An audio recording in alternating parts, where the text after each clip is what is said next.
Buddhism in the modern world.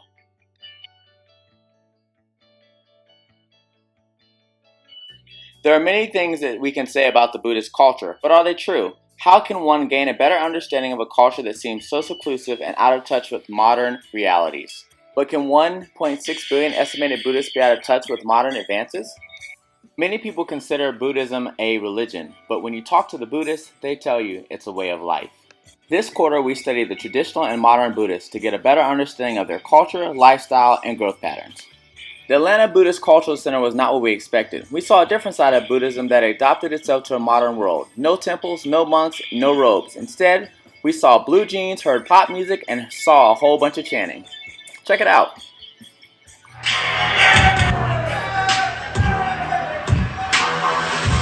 What's up, everybody? Y'all looking at me like y'all don't want to dance. Y'all want to dance today? Y'all want to dance today? All my problems.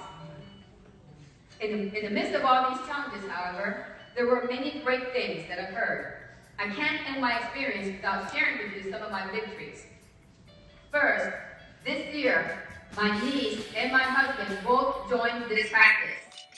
So what's our proposition? To target the uninformed, to effectively spread the knowledge between traditional and modern Buddhism in an engaging manner through contextual and ethnographic methods to ultimately bring awareness of the Buddhist culture, dispelling the misconceptions and popular notions of Buddhism, and expand people's ideas of what Buddhism is and what it really means.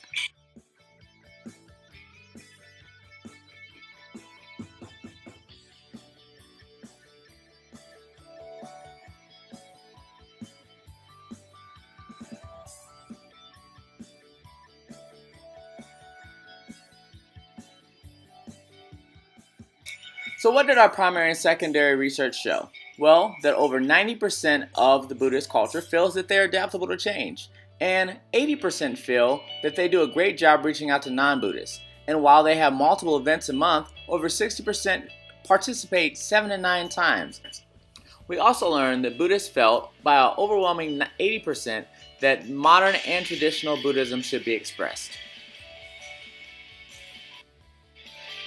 When visiting SGI Atlanta and SGI DC, one thing we noted was the high level of participation and individuality. We had an opportunity to shadow Buddhist leader Kai and participate in the Atlanta South World Peace Prayer, the Atlanta Pride Festival, and the Gathering of Champions New Era, which was a youth meeting. When coming up with interview questions, we came up with 2 categories, leaders and followers. We further broke down those categories into 4 subcategories, youth, male, females, and elders. So our interview questions were inclusive of all these groups.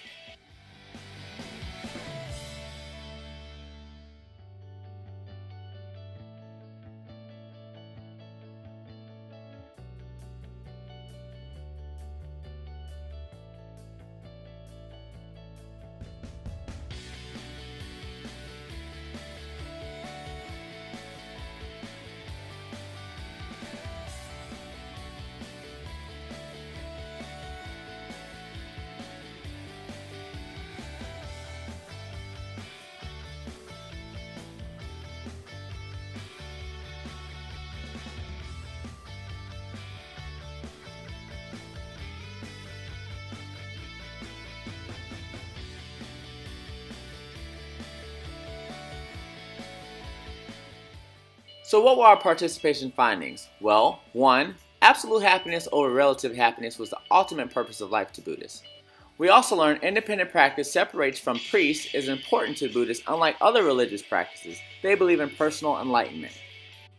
We also learned the goal is to direct life rather than being controlled by outside circumstances. And they also teach dignity of life through prayer, chants, and gratitude. Ultimately, Buddhists believe in the devotion to the mystic law of cause and effect being in sync with the rhythm of the world, or also known as Nam Myo Renge Kyo.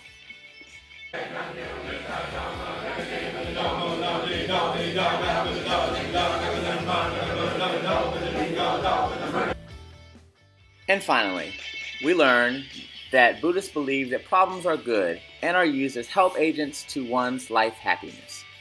That's what Buddhism teaches.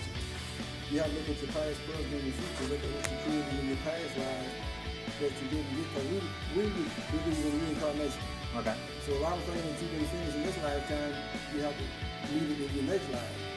Which has to come more, you can't remember a whole lot of it, so you just have to chant to be able to get the wisdom to understand about life. And that's what Buddhism teaches, life. Mm-hmm. The more you chant, the more you learn about life, that anything goes on is always about your life and ain't about nobody else.